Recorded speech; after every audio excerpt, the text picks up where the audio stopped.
Hi everyone, তোমাদের প্রত্যেককে তোমাদেরই ইউটিউব চ্যানেল ইজি মেট লার্নিংয়ে স্বাগত। যারা ফেসবুকের মাধ্যমে এই ভিডিওটা দেখছো তাদের প্রত্যেককে তোমাদের ফেসবুক চ্যানেল সন্দীপ দত্ততে স্বাগত।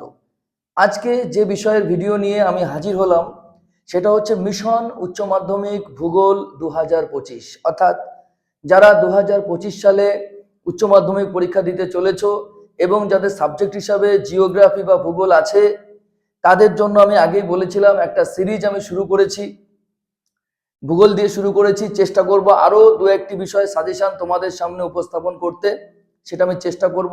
যাই হোক, আজকে ভূগোলের আমি 3টি অধ্যায়ের সাজেশন নিয়ে তোমাদের সামনে উপস্থিত হয়েছি।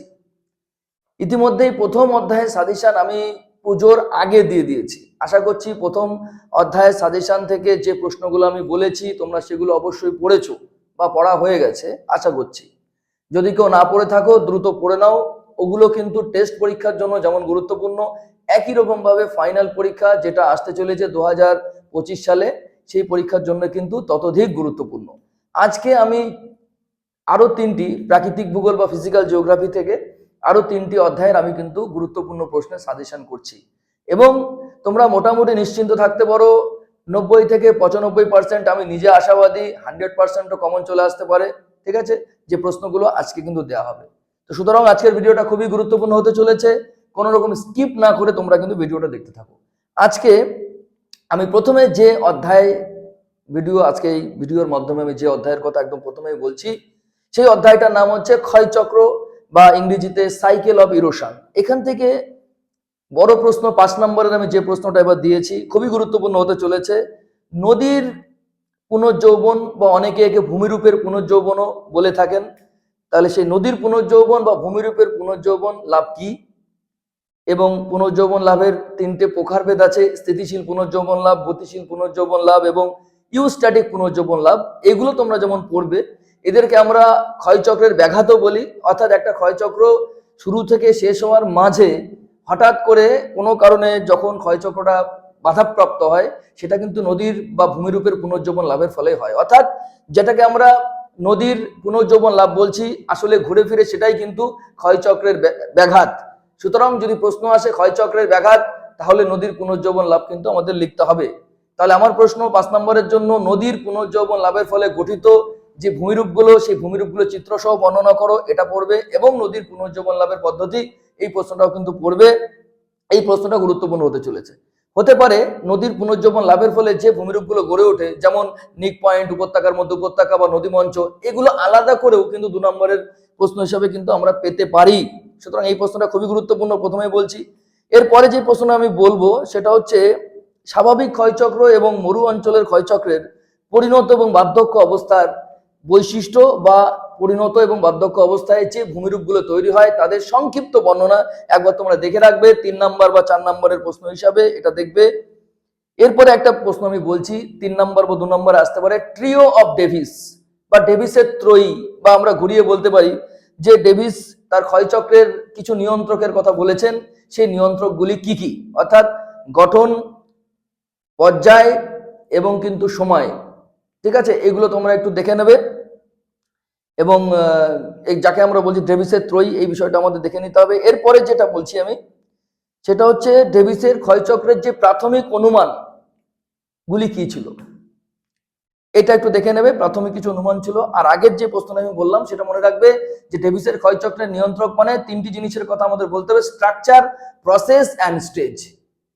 স্ট্রাকচার মানে গঠন, প্রসেস মানে প্রক্রিয়া এবং স্টেজ মানে কতগুলি পর্যায়ের মাধ্যমে সেগুলি হচ্ছে, যেটাকে আমি সময় বলে ইতিমধ্যেই কিন্তু বর্ণনা করেছি। এরপরে যে প্রশ্নটা আমি বলছি স্বাভাবিক ক্ষয়চক্র এবং মরু অঞ্চলের ক্ষয়চক্রের মধ্যে পার্থক্য, এটা একটু দেখে রাখবে। এছাড়া কিছু 2 নম্বরের প্রশ্ন আমি বলছি, ইনসেলবার্জ কি, মোনাড নক কি, পেনিপ্লেন কি, পেডিপ্লেন কি, এগুলো কিন্তু 2 নম্বরের জন্য গুরুত্বপূর্ণ হবে। এছাড়া আরো 2 নম্বরের একটা আমি প্রশ্ন বলে দিচ্ছি, স্থানীয় স্থানীয় ক্ষয়সীমা কাকে বলে, এই প্রশ্নটা গুরুত্বপূর্ণ হতে পারে। এবং পেডিমেন্ট এবং বাজাদার মধ্যে কি কি পার্থক্য আছে। আমি যে প্রশ্নগুলো বললাম এই প্রশ্নগুলো তোমরা যদি এই অধ্যায় থেকে করে নাও, কারণ দেখো আমি যে সাজেশন বলো বা গুরুত্বপূর্ণ প্রশ্ন বলো যেগুলো আমি বলছি এই ভিডিওগুলোর মাধ্যমে, এগুলো কিন্তু লাস্ট মিনিট সাজেশন নয়। এগুলো আমি তাদের জন্যই বলছি যারা আগামী দিনে ভূগোল সাবজেক্টটা তারা নেবে, হয় পাস কোর্সে তারা নেবে অথবা অনার্স নিয়ে যারা ভূগোলে পড়বে, তাদের কিন্তু একটুখানি বেশি করে পড়তেই হবে। সেই জন্য আমি একটু ডিটেলসে একটু ভালো করে কিন্তু বিষয়গুলো আমি করে দেওয়ার চেষ্টা করছি, যেগুলো ফলো আপ করে গেলে আশা করছি এই অধ্যায় থেকে আর কোনো প্রশ্ন তোমাদের অজানা থাকবে না। এরপরে আমি দ্বিতীয় অধ্যায়ে চলে আসছি, দ্বিতীয় মানে আজকের ভিডিওর দ্বিতীয় অধ্যায়, সেটা হচ্ছে জল নির্গম প্রণালী, ইংরেজিতে আমরা বলতে পারি ড্রেনেজ সিস্টেম। এখান থেকে প্রথমেই যে প্রশ্নটা আমি তোমাদের দিচ্ছি সেটা হচ্ছে চিত্র সহ বিভিন্ন প্রকার জল নির্গম প্রণালীর বর্ণনা দাও। এখানে তোমরা বৃক্ষরূপী, জাফরিরূপী, আয়তকার, সমান্তরাল, কেন্দ্রমুখী, কেন্দ্র বহির্মুখী, এই জল নির্গম প্রণালী বিশেষ কতগুলি, এগুলো তোমরা পড়বে কাকে বলে, এবং উদাহরণটা অবশ্যই মনোযোগ দিয়ে পড়বে, কারণ উদাহরণ থেকে কিন্তু এমসিকিউ এবং এসএকিউ তে প্রশ্ন আসে। বিগত সালের প্রশ্নগুলো কিন্তু পর্যালোচনা করে আমরা এটা দেখেছি। পরে যে প্রশ্নটা দিচ্ছি, জল নির্গম প্রণালীর সাথে তার নিচস্থ যে ভূতাত্ত্বিক গঠন, সেই ভূতাত্ত্বিক গঠনের সম্পর্ক কি, অর্থাৎ জল নির্গম প্রণালী কিভাবে তার নিচের ভূতাত্ত্বিক গঠনের সাথে সম্পর্কযুক্ত, এটা কিন্তু আমাদের পরের প্রশ্ন, এটাও 3 নম্বরের জন্য গুরুত্বপূর্ণ। এছাড়া দিয়েছি কেন্দ্রমুখী এবং কেন্দ্র বহির্মুখী জল নির্গম প্রণালীর মধ্যে পার্থক্য কি, 2 নম্বরের জন্য। এছাড়া 2 নম্বরের জন্য আরো কয়েকটি প্রশ্ন দেওয়া হয়েছে এই অধ্যায় থেকে, তোমরা লিখে নিও অবশ্যই, কারণ আমার ভয়েসের সাথে লেখাগুলো নিচে আসছে না, আমি সময়ের অভাবে করতে পারিনি। তোমরা আমার কথা শুনে প্রশ্নগুলো লিখে নিও। 2 নম্বরের জন্য কয়েকটি প্রশ্ন দিচ্ছি। অধ্যারক নদী কাকে বলে, পূর্ববর্তী নদী কাকে বলে, পরবর্তী নদী কাকে বলে, অনুগামী নদী কাকে বলে, এবং অসঙ্গত নদী কি, এই প্রশ্নগুলো 2 নম্বরের জন্য গুরুত্বপূর্ণ, অবশ্যই তোমরা এগুলো কিন্তু দেখে যাও। এবার আজকে থার্ড যে অধ্যায়টা, যেটা আজকে আমি দিতে চলেছি আজকের ভিডিওর মধ্য দিয়ে, তার নাম হচ্ছে মৃত্তিকা বা সয়েল। এই চ্যাপ্টারটা গুরুত্বপূর্ণ, এবং একদম প্রথমে যে প্রশ্নটা আমি দিচ্ছি খুবই গুরুত্বপূর্ণ, পরীক্ষায় আসতে চলেছে বলা যায়, সেটি হচ্ছে মৃত্তিকা সৃষ্টিতে প্রভাব বিস্তারকারী সক্রিয় এবং নিষ্ক্রিয় উপাদানগুলি কি কি। এই প্রশ্নটা কিন্তু খুবই গুরুত্বপূর্ণ। বা অনেকে বলেন যে মাটির গঠনে প্রভাব বিস্তারকারী বিষয়গুলো কি কি, অনেকে বলেন মাটি গঠনের প্রধান নিয়ামকগুলি কি কি। নিয়ামক মানেও যা, ইংরেজিতে আমরা তাকেই বলছি কন্ট্রোলিং ফ্যাক্টর, এবং বাংলায় বলছি প্রভাব বিস্তারকারী উপাদান। অর্থাৎ এক্ষেত্রে দুরকম প্রভাব বিস্তারকারী উপাদান থাকে। কিছু উপাদান মাটি গঠনে অত্যাবশ্যক প্রয়োজনীয়, সেগুলো ছাড়া মাটি গঠন হবে না, যেমন জলবায়ু, জীবজগৎ, এদেরকে আমরা বলছি সক্রিয় উপাদান বা সক্রিয় নিয়ন্ত্রক, এবং আদিশিলা, ভূপ্রকৃতি এবং সময়, এই 3টি উপাদান মাটি গঠনে ততটাও গুরুত্বপূর্ণ নয়, এগুলো ছাড়াও মাটি গঠন হতে পারে। যারা এই চ্যাপ্টারটা পড়েছো তারা জানো, তাই এদেরকে আমরা নাম দিয়েছি। কিন্তু নিষ্ক্রিয় নিয়ন্ত্রক, এই প্রশ্নটা গুরুত্বপূর্ণ হতে চলেছে, হয় একটা থেকে বড় প্রশ্ন আসবে, না হলে 3 বা 2 নম্বরের প্রশ্ন কিন্তু নিশ্চিত আসতে চলেছে। এরপরে যে প্রশ্নগুলো আমি বলছি, মৃত্তিকার পরিলেখ কাকে বলে, বা আরেকটা প্রশ্নের সাথে আছে মৃত্তিকার ক্যাটেনা কি।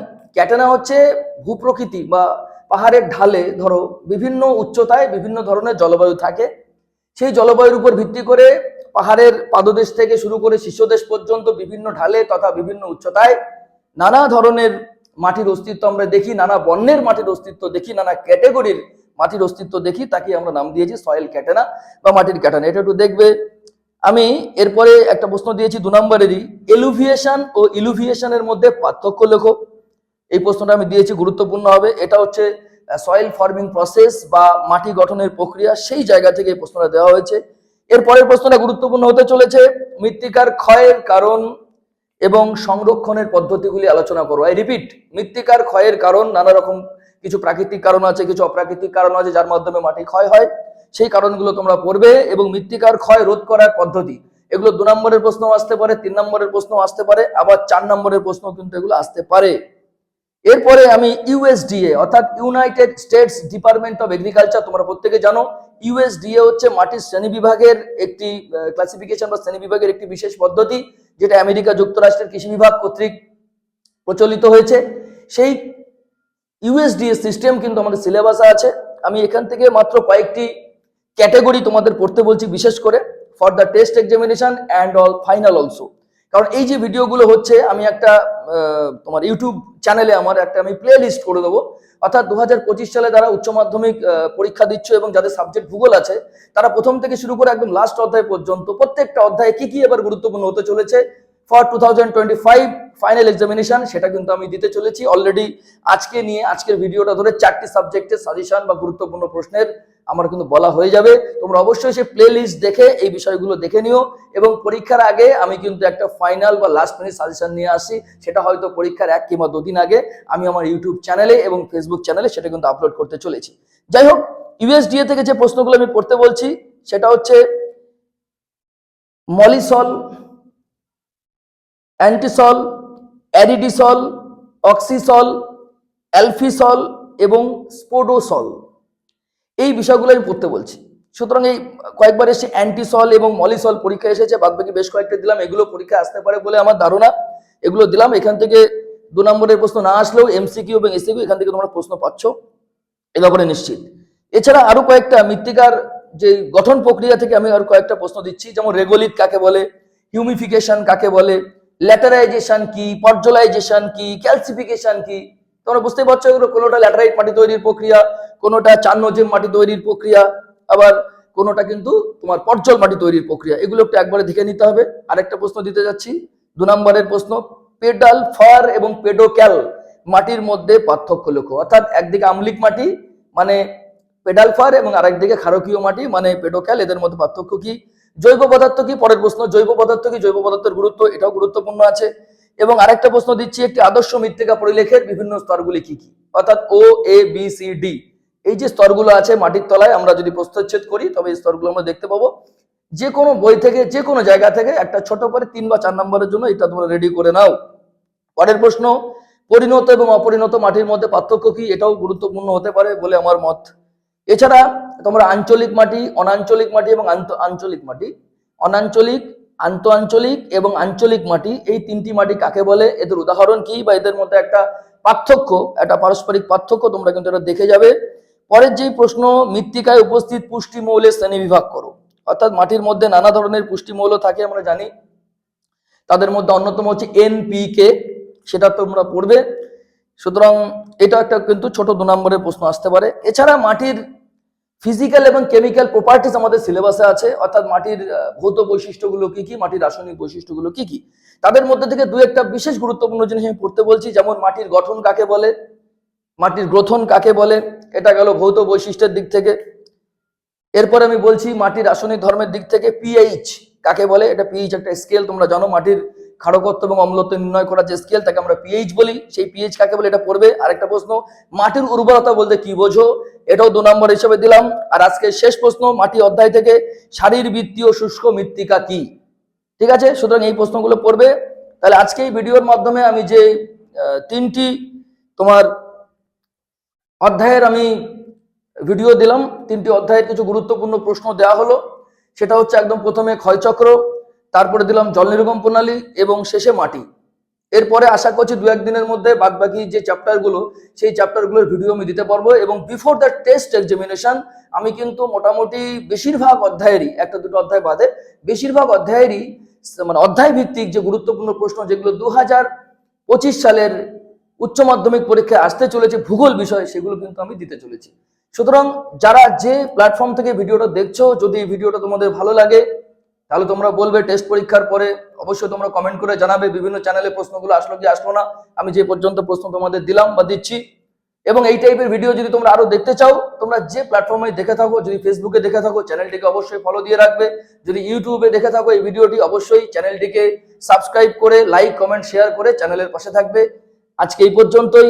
এরকম ভিডিও আরো পেতে অবশ্যই লাইক কমেন্ট করবে, আমাদের জানাবে, চ্যানেলের পাশে থাকবে। প্রত্যেকে সুস্থ থেকো, প্রত্যেকে ভালো থাকো, প্রত্যেকের পরীক্ষায় সার্বিক সাফল্য কামনা করে আজকের ভিডিও এখানে শেষ করছি। নমস্কার।